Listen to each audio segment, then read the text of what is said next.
अस्सलाम वालेकुम ल्यूज़, मैं हारिस अज़मी प्रोफेशनल एस्ट्रोलॉजर आपकी खिदमत में हाज़िर हूँ इस हफ़्ते की एस्ट्रोलॉजिकल रिसर्चेज़ लेकर। ये वीक आपके लिए एक टाइम टेस्ट के तौर पर सामने आएगा। मरकरी रेट्रोग्रेड होने जा रहा है। जो लोग एस्ट्रोलॉजी अवेयरनेस रखते हैं उन्हें अंदाज़ा है कि मरकरी काफ़ी इंपॉर्टेंट प्लैनेट है, स्पेशली फॉर द ल्यूज़, क्योंकि ये आपके सेकंड हाउस का रिप्रेजेंटेटिव है। मरकरी की रेट्रोग्रेशन कई तरह से आप पर इम्पैक्ट डालेगी और इस वक्त उसका इम्पैक्ट ज़्यादा सवेयर इसलिए होगा क्योंकि अदरवाइज़ दो long term planet already retrograde चल रहे हैं। वैसे मैं किसी एक सेक्टर ऑफ लाइफ को स्पेशली डिफ़ाइन नहीं कर सकता बाय रूल्स ऑफ एस्ट्रोलॉजी कि मरकरी किसी एक स्पेसिफिक सेक्टर को डिस्टर्ब करेगा, बट मरकरी की रेट्रोग्रेशन आपको उसका फिनोमिना समझना चाहिए। Mercury is your mind in fact, and अगर माइंड ही डिस्टर्ब है, इरिटेटिंग है, स्लो है या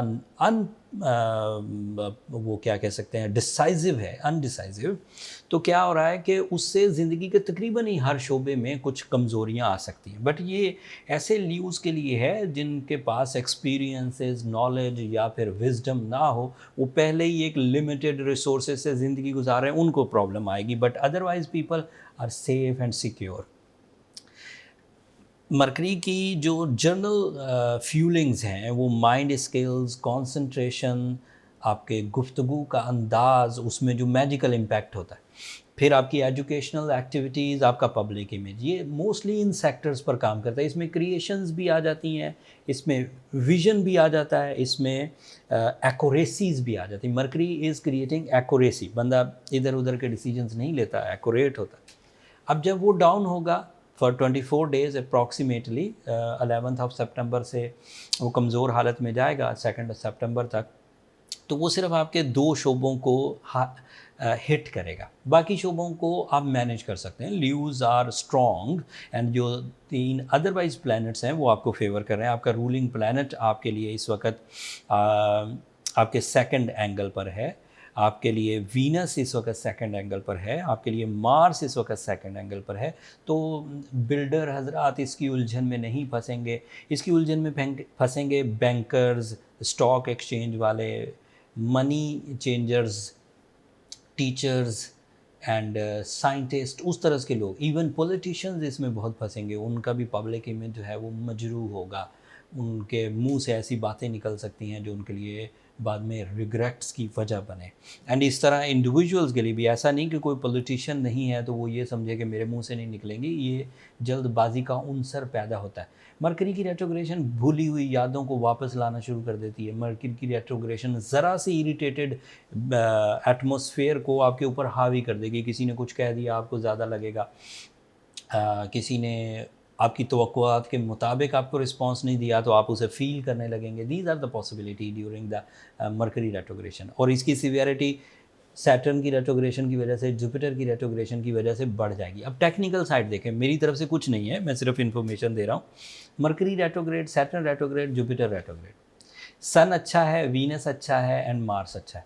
अब 3 प्लैनेट जो बड़े हैं, मरकरी,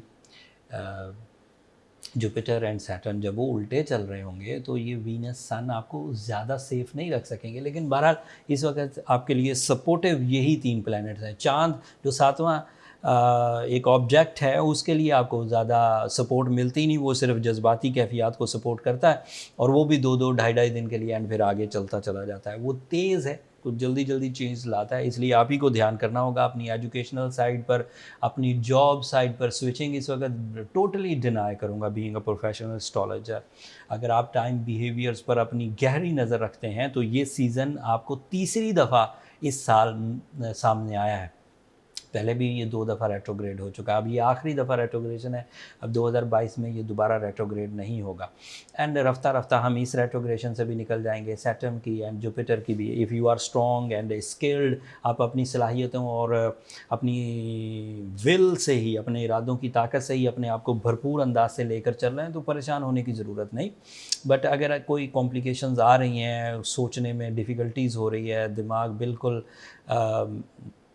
फॉगी सा चल रहा है, अनडिसाइसिव सा चल रहा है, तो फिर आपको एमरल्ड, रूबी, ब्लू सफ़ायर या डायमंड में से कोई एक स्टोन वेयर करना चाहिए।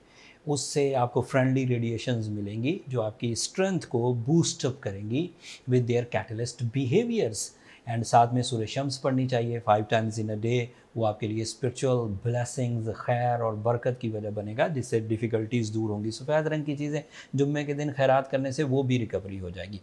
बट क्योंकि मरकरी माइंड का प्लैनेट है, इसलिए तमाम वो लोग जो इन दिनों अपनी माइंड परफॉर्मेंसेस से अपना सोर्स ऑफ इनकम लेकर चल रहे हैं, अपनी माइंड परफॉर्मेंसेस से अपने रिलेशंस लेकर चल रहे हैं एंड अपनी माइंड परफॉर्मेंसेस में स्ट्रॉन्ग हैं, वो तो ठीक रहेंगे। लेकिन जो थोड़े एंग्जाइटी पेशेंट्स हैं, जो ज़रा अग्रेसिव ल्यूज़ हैं, जो ज़रा अपने अंदर अभी भी वसाइल की और सलाहियतों की मैच्योरिटी नहीं रखते, उनके लिए ये 24 दिन कुछ प्रॉब्लमेटिक हो जाते हैं। Started from 11th of September so on. कुछ रिलीफ मिल जाएगा अगले हफ्ते। अगले हफ्ते सूरज एक नए एंगल पर जाएगा, that is your ruling planet. सूरज का नए एंगल पर जाना हमेशा ही सूदमंद साबित होता है। वो नई मैच्योरिटी, नए फ्यूल्स, नई फोरम्स एंड नए डिसीजंस प्रोड्यूस करके देता है। इस हफ्ते तक तो सूरज सेकंड एंगल पर है, नेक्स्ट वीक थर्ड एंगल पर जाएगा, वहाँ वो डिफरेंट बिहेव करेगा एंड उस बिहेवियर से जो आपको एडवांटेजेस मिलेंगे वो कमिंग वीडियो में मैं बयान करूँगा। इस हफ्ते के लिए इतना ही। अच्छी खबर नहीं थी मेरे पास, लेकिन दिस इज़ माय ड्यूटी। जब अच्छी खबरें होती हैं तब भी हम ही आपकी खिदमत में पेश कर रहे होते हैं, और जब थोड़ी सी कमज़ोर खबरें होती हैं वो भी हम ही आपकी खिदमत में पेश कर रहे होते हैं। बट अक्लमंद आदमी वो है, या अक्लमंदी का तकाजा ये है कि अच्छी खबरों से ज़्यादा अपने बेनिफिट्स लिए जाएं एंड जो कमज़ोर खबरें या कमज़ोर सीजन्स आते हैं उनमें से थोड़ा बच कर आगे निकला जाए। यही थ्योरी है पिछले 21 साल से। मैं इसी अंदाज से जो डिफ़िकल्टीज़ हैं, जो ट्रबल्स हैं, जो इश्यूज़ हैं लाइफ में टाइम बिहेवियर से आते हैं, ऐसे ही रिकवर करता आ रहा हूँ। ल्यूज़ को ज़्यादा खदशात इसलिए नहीं हैं कि ल्यूज़ की जो नेचुरल एबिलिटीज़ हैं वो टॉप क्लास होती हैं। लीडरशिप क्वालिटीज़ हो, रिस्क टेकिंग हो, इमोशनल स्टेबिलिटीज़ हों, या फिर ब्रेवरी, कंपटीशन एबिलिटीज़ हों, एजुकेशनल साइड पर भी वो अपनी नेचुरल फ्लो पर भी काफ़ी स्ट्रॉन्ग रहते हैं। अगर ये एस्ट्रोलॉजिकल एक्स्ट्रा सपोर्ट्स ना भी हों तब भी वो चल जाएंगे। लेकिन अगर कुछ इश्यूज़ आते हैं तो फिर सहने से कोई फ़ायदा नहीं होगा, फिर आपको रिकवरीज़ की ही तरफ जाना चाहिए, और उसकी रेमेडीज़ मैंने आपको डिस्क्राइब कर दी। उसके बावजूद कोई चीज़ रह जाए, उसके बावजूद चीज़ें सॉर्ट आउट ना हो, उसके बावजूद लॉसेस की तरफ आप जा रहे हो, तो फिर पर्सनल कैलकुलेशंस की तरफ जाइए। ल्यूज़ पर्सनल कैलकुलेशंस के लिए नंबर नीचे चलते रहते हैं, आप इन पर रब्ता करके अपने लिए बर्थ चार्ट कैलकुलेशंस का टाइम ले सकते हैं, बट वो फ्री फोरम नहीं है ल्यूज़। होपफुली आप अंडरस्टैंड करेंगे।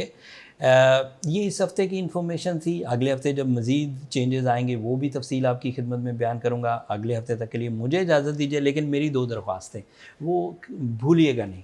आपकी दुआएं ल्यूज़ मेरे लिए बहुत इंपॉर्टेंट है, दुनिया के लिए भी, आखिरत के लिए भी।